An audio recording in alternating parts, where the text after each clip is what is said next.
It's Kevin here doing Index-Railgun blue-red deck profile. We're going to start with our level 0s. So, run one copy of this Misaka Brainstormer. So on Brainstorm, pay 1.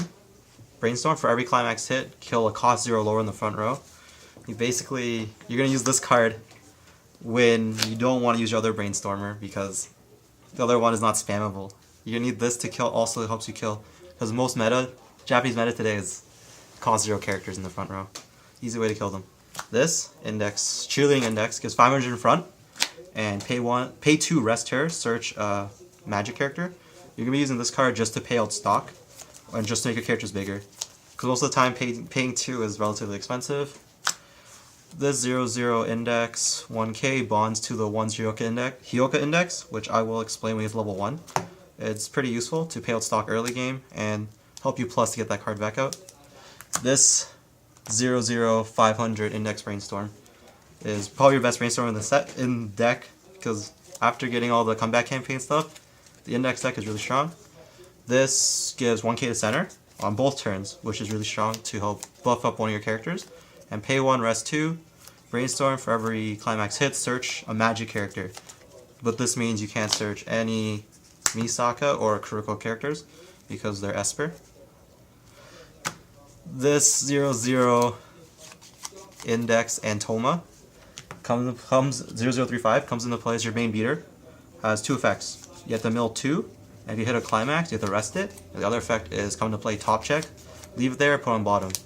You're basically using this card to mill your deck as fast as possible because early game you want to refresh as early as possible because this deck has its own free refresh, and having that means you mill through it really fast, you cancel it very often, and you can probably end many games just purely being level 2. You don't have to hit level 3 sometimes. And lastly is, because you're playing in red, you want to run 00 Kuroko runners.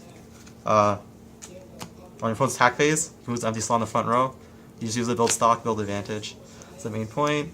I run 1, 2, 3, 4, 5, 6, 7, 8, 9, 10, 11, 12, 13, 14, 15, 16, 17 level 0s.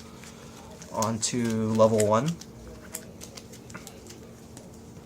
Level 1, running 2 of these 1-1, I think his name's side backups. If you have 1-1-2k backup, and if all your characters are magic on the field, so as long as you don't have any Kuroko or Misaka, you can blind stock 1. Most of the time blind stocking is risky, but sometimes you use it at the end to pay out a Climax on your opponent's turn, and you know you have no Climax left, you can just put 1 stock back in and take 1 less damage. Then I run these 2 copies of this 1045 index.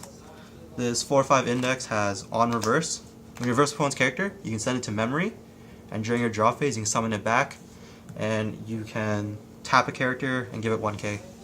The main point of this card is early game, if you don't have any climaxes, if you have a lot of climaxes left in the deck, you can just kill a character, send it in memory. Also helps you dodge. If you hit level 1 first, you can dodge on reverse effects, so your opponent can't just get their free pluses off. That's the main reason to run it. You want to run too many because you have cards like these. This 1035 index in swimsuit gains 1k on play for every magic character. So this is really strong because if his last card played on full field, this becomes 8-5. And on play top check, if it's a magic character, add to hand, ditch 1. This is really good because it helps you hand fix. So for one, it's a hand fixer, and it's a really strong beater to kill stuff on their turn, so you can get over most walls. And then this card, which makes it so good, is this 10 Hyoka Index. When a magic character of yours gets sent to the waiting room, you can pay 1, send her to memory, and bounce the card back. Comboing it with this card means you can consistently pump out an 8-5 beater that you constantly hand fix and mill through your deck, which helps you refresh faster and keep refreshing the deck, not take as much damage. And that's why you play this 00 Bonder with it, so you can always have at least one of these with her. And by sending this card to memory, your deck is constantly getting compressed. You ever get like all 4 of them into memory? Well, your deck's gonna be, you have a pretty compressed deck. You have clean stock. Because this card, if you see a Climax, you're just gonna pay it out with a Brainstormer instead. That's the best way. So level 1s we have 2, 4, 8, 12 level 1s. Level 2, very small amount of cards. Only run 3. 3 of these Ventos. Come into play if you have 5 or less cards in the waiting room. You can refresh your deck for free and then draw a card. Also against 500 other character. This is the card that will let you stay at level 2 because you can mill through your deck so quickly that if you end up hitting like 2 or 3 climaxes on a Brainstormer, just start milling your deck back out. Play this for free, stat it all over, have 8 climaxes again. Very easy to keep yourself level 2. So 3 level 2s. And here comes level 3. One of the main reasons you run red, besides running gates, is this 3-2 Misaka Kuroko. Limited to only 2 because of the ban list. This card has come into play heal, and on attack you can pay 1. Well, not on play. This card will always have on attack. You can pay 1, ditch 1, gain 2k, and on reverse you can, when you reverse one's character, you can burn 1. This is basically the only finish you have in this deck. Most of the time you're just trying to live. This card is pretty good, but it's not that strong. So hopefully you can kill something weaker. Because on attack you have to pay, which means they can still back up and kill it, or just like anti-damage counter you. So if you're playing against Little Busters or Love Rue, be wary of anti-damage. This 3-2 Index, you have 6 or more climaxes in the waiting room. It gets -1 level. On play, you can heal 1, and against 500 for every other magic and Toma character. This card, with this card at level 2, means you can constantly heal if you have a bunch of stock, especially if one's stuck in there. Just play this, heal it off, and then refresh your deck again. Start over. Now your opponent, you're just going to stay at level 2 and you're level 3 beater. Oversized, because you have full field, it is 11k with 1k assists into the center. That makes it 12k. Lastly, this card, which makes healing so good, though you will get screwed by anti-heal, is this 3-2 event. When you use this event, you can heal 2 and then send in memory. With 4 of these in the deck, if you ever even get 1 or 2 off, you're healing so much damage that if your opponent doesn't know you have it in hand, you can mistake it. They might end up miscalculating damage and underswinging. They'll swing with 1 character, they'll swing 1, you heal 2. Now they're negative, they lost 1 damage.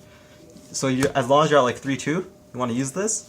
So then you heal back at 3-0, then you have 3-1. And if they don't have enough damage, this card especially helps you keep in the game. So if you're ever behind and you have these in your hand, you don't have to worry because you can just keep going. This is 10 level 3s. And then for climaxes, we run 4 books, 4 gates. Gates are the main reason we play red. Helps you salvage, keep advantage throughout the game using these. So we're going to go through this level by level. The ideal opening is you just need this at least. Runner, you're just going to build advantage with this. And your ideal back row is either 2 Brainstormers to give plus 2k to center, or 1 of these and 1 of these. Having it like this means you have options to brainstorm or to search, depending if you have a low deck, but you just want to pay a little climax and you don't want to mill the deck out because you have free triggers. You can use this to just pay 2 and rest. But for me, mostly it's just having these. Just have really high-powered center slot character on play. And early game, you also want to be playing, if they play anything too strong, using this as a beater. 3-5, you could probably run over most things. If you get unlucky, you don't have any of these, and you have to run like this. Help you also pay out climaxes, spam brainstorm, because they go straight to the waiting room. You get over things like, what's she called? Vernie? Hibiki from Kantai. You're just gonna use this killer because it doesn't get reversed, or you can kill like Inazuma or anything that has like on reverse effects. You're just gonna pop them beforehand, which is gonna help you out. And then these also help pay out climaxes. So early game, a lot of ways to play out climaxes. You can use this card to mill. So you can't really have too many bad openings. The only way I can see is you get something like these in your hand. You're not gonna really do much. At that point, you're probably just gonna swing them with whatever and just build some stock. If the worst comes to worst, you just brainstorm everything out. So early game, you really just want this out to at least turn 1. If you have something like just this, you don't have to play anything, because if you have something like this out, your runner is now 4k in center slot, so If they put something in the center, you make them side. It means they don't get direct attack. So you either, using this runner, I helps you level up earlier or level up later, depending on how strong their characters are. For level 1, you're going to want something like, you always want one of these out and one of these. As long as you have these out, this card will always let you replay this card because of the advantage it builds. And sometimes we use this. Use this just to kill stuff and hope you make sure you don't get on reversed. Especially if you hit level 1 first and they just have like one level 1 out, you probably can use this. But if they have 2 level 0s out, you play the 2 copies you have, if you have them in your hand. You swing in, kill 2 of them, send them both to memory. Now if they have a climax combo, they probably don't want to use it because they can't on reverse anything, which means they're not going to plus off of it, so probably hold off a bit. But because these will come back, you can constantly kill 0s. But if they have level 1s, if you have high power level 1s, you just use this. This lets you kill anything, kill almost most level 1 combos. Probably the only thing it loses to like Soundless Voice, like 10-5. But how often do you run into Soundless Voice in Japanese? I don't know. I don't really play against them. For level 2, it does not change much. This is the main engine of your deck early game, is just to constantly go through this. You just deal small increments of damage. You run out of cards, you start running low on your deck, you play this card, refresh, start over, draw a card, now you don't take any damage. If you're really like rolling in stock, you have this, you just play these on early advanced summons, and now you have oversized beaters, and then they probably can't kill them. This is your main way, and then because this card is really weak, you either use this to kill 0s or side on level 1s. Following comes into when you play against level 2s, can't really side against anything. So you have to 1k1 something. This 1k1 will help you side for 1, because this probably won't run over anything ever. But this helps pump this into about 11k. If you have this setup, this is 11.5, which at level 1, most characters can't stop. Level 3, game plan, probably something like this on defense, or if you're trying to end the game, probably something like this. Having this setup means you have 2 oversized characters and 1 that can kill most cards. This is just going to ping 1. This is probably the best way to end the game. Or you can just outlast them by having these, constantly healing 2 damage. The best if you somehow get to use all 4 of these in one match, and you played every single healer in your deck. That's like 14 damage you just healed, and your opponent's probably going to give up at that point. Some alternatives for level 0 that I do not own. At level 0, you can probably get away with, if you really want to, you don't have to play the Bonders. You also don't have to play the Spam Level Brainstormer. This is also help color fixing though. But if you really don't want to, you can just not run these. Or you just lower the count and run like 2 copies, because there's a card that is 0025. On reverse, you can pay 1, ditch 1, send a memory, and search a magic character. Really good, also really good in this deck, but I don't own it, so I can't run it. But it helps you compress the deck more, having more cards in memory. Having more cards in memory because you refresh so often means you just keep canceling. That card's really strong. The also alternative is playing yellow. Yellow is really strong with the Dragon Strike backup, which is you sack a character, give another character plus 2k, and using the new level 3 Toma, which has Hexproof and Punish Burn. Those are very good options. The only other options you have are at level 2 is probably teching and a level assist, because there's no guarantee the Misaka Kuroko has enough power to reverse anything, and like you can always play 3 gates 3 book instead, and then tech in 2 2k1s, because the deck on its own doesn't have like many damage triggers, and having a 2k1 means this has a chance to run over something. If there's something really big, now this can run over probably for sure the 2k1.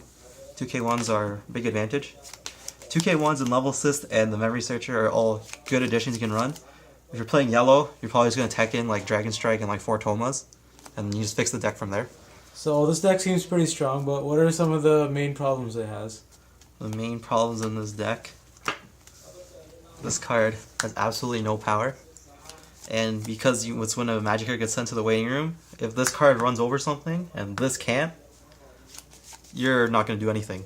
Because if you're playing against, like, say, a high-powered wall that got +1 level. This card can now not style, it'll be able to deal damage regardless. But this card can probably kill something, which means you're just going to side for 0. You're wasting an attack in terms of damage, so you only have 2 characters attack with that turn, which can be very bad in terms of not being able to deal any damage.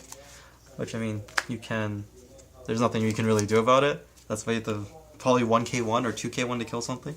So you always use this card, try to kill something weaker. And obviously the biggest thing against this deck is having, what is it? Let me see. Where are they? You know, having 10 healers, 10 heal cards. You run the anti-heal, you're not gonna have a lot of fun because there's nothing you can really do against anti-heal. You can't pop back row, especially if they're level 2. Like playing against Little Busters.